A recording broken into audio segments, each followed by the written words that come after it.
The Man Without Fear has gone through 2 incarnations thus far, with one being far more praised than the other. The 2003 film wasn't exactly loved by critics and fans, but the television series is faring much better. You've read the title. But just a heads up to give you a little insight on what these versus videos are for. These matchups are made to determine who would win in a fight. So if you're one of those people who like to point out that this video is pointless, it's not about who would win in a fight, it's about who's more realistic, then this video is probably not for you. Seriously, these are fictional characters from fictional comic books in a fictional fight. Taking into account how much CGI was used in a film or TV show is not really what this is for or about. I mean, if you wanted to know who was better in regards to realism and acting, then you should check out these other videos where tons of people have already debated about who portrayed who better. But for now, let's actually start the video. To measure both Daredevil's abilities, we will analyze each of their fighting style, agility, endurance, equipment, and radar sense. So first category is up.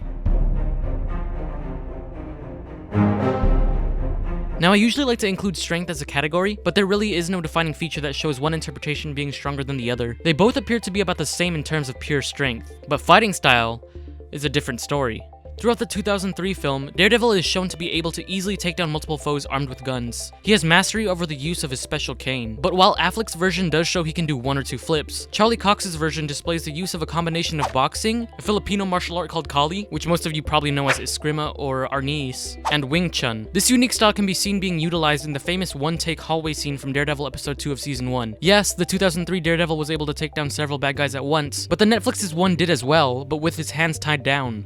Literally. In the stairwell scene of season 2, Daredevil had a gun taped to his hand and a chain wrapped around his other hand for extra weight. Keep in mind he refuses to use the gun for shooting for moral reasons. Oh yeah, and also he couldn't because there were no more bullets in the chamber. That ability to adapt to one's surroundings is just jaw-dropping. This version also features a more prominent use of backflips, front flips, and jumping, spinning heel kicks. Due to this unique blend of fighting styles, this interpretation of Daredevil would most likely be much more unpredictable than the film's. Cox's version for style proves to be superior.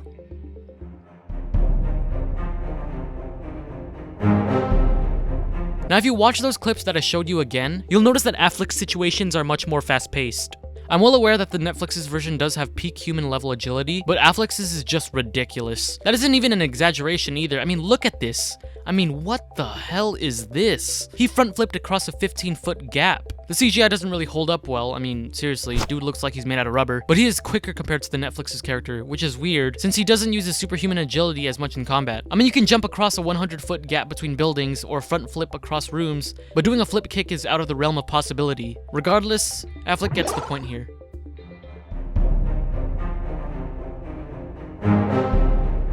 Being a normal human really limits both of these Daredevil's endurance, but one really outshines the other in this category. As much as everyone loved the hallway scene from season 1, we also see Daredevil grow very tired after the first few foes. He's huffing and puffing as a normal person would, but the other version not only just took down several bad guys without showing any sign of wariness, but also fell 230 feet from a building, performed unnecessary dives and flips for dramatic effects, did a clean loop-de-loop around a wire and landed with a perfect triple sow cow, ran across 2 rooftops, and easily caught up to a rapist without grasping for a single breath. Which, by the way, if you want to talk about physical endurance as opposed to the stamina kind of endurance, falling from a 230-foot drop without anything to cushion him or slow him down definitely should have killed him. The average height of a fall that would lead to a death is 49 feet, almost a 5-story drop. And according to Michael McGonigal, director of trauma services at Regents Hospital, a fall from 8 stories would mean certain death. But Affleck free fell 23 stories and displayed no signs of any pain whatsoever. His legs should literally be up in his ribcage right now. Granted, the MCU's Daredevil did take a bullet to the head, but it never really entered his skull. His armored mask prevented that from happening, but the pure blunt trauma to the head would still be very painful, which proves to be the case here as we witness Matt Murdock's senses starting to go haywire. But that small chance of surviving from that bullet not entering his skull is still a small chance of survival. I mean, here, falling this far down this fast, all logic is basically thrown out the window because Daredevil should have just went splat on that platform. So, another point for Affleck.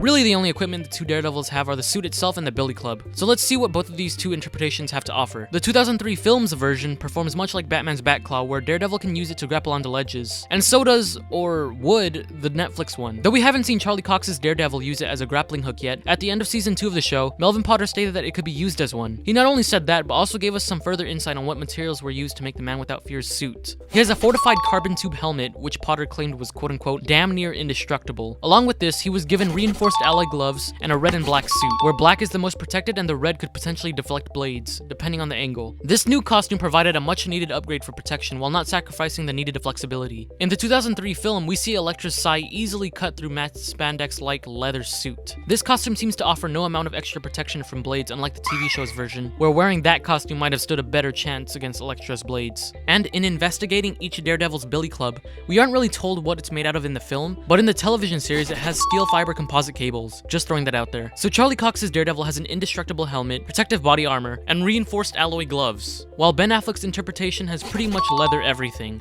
This point goes to Charlie Cox.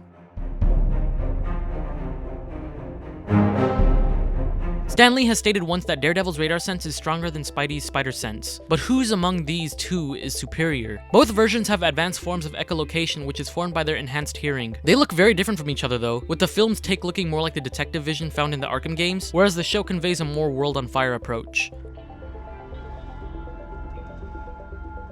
Both Murdochs can easily hear heartbeats and other things around them, but unlike Ben Affleck's Daredevil, Charlie Cox's Daredevil displays more enhanced senses. In the 2003 film, we are told that Daredevil not only has enhanced hearing, but that his other senses were heightened as well. But for some reason, he shows an over-reliance on hearing. I mean, yeah, we saw the tiniest bit of the use of touch, hear, and smell in the party scene, but nothing more than that.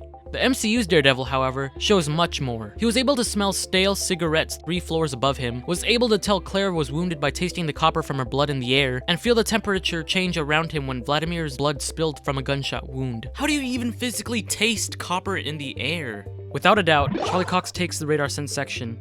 Here's the scoreboard for the end results.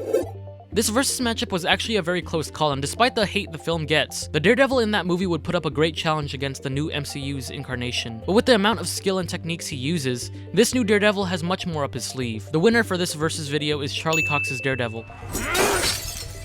Anyways guys, I really hoped all of you enjoyed this video. The research took a lot out of me. Please show your love and support by hitting that like and subscribe button. And for more versus videos, just click right here.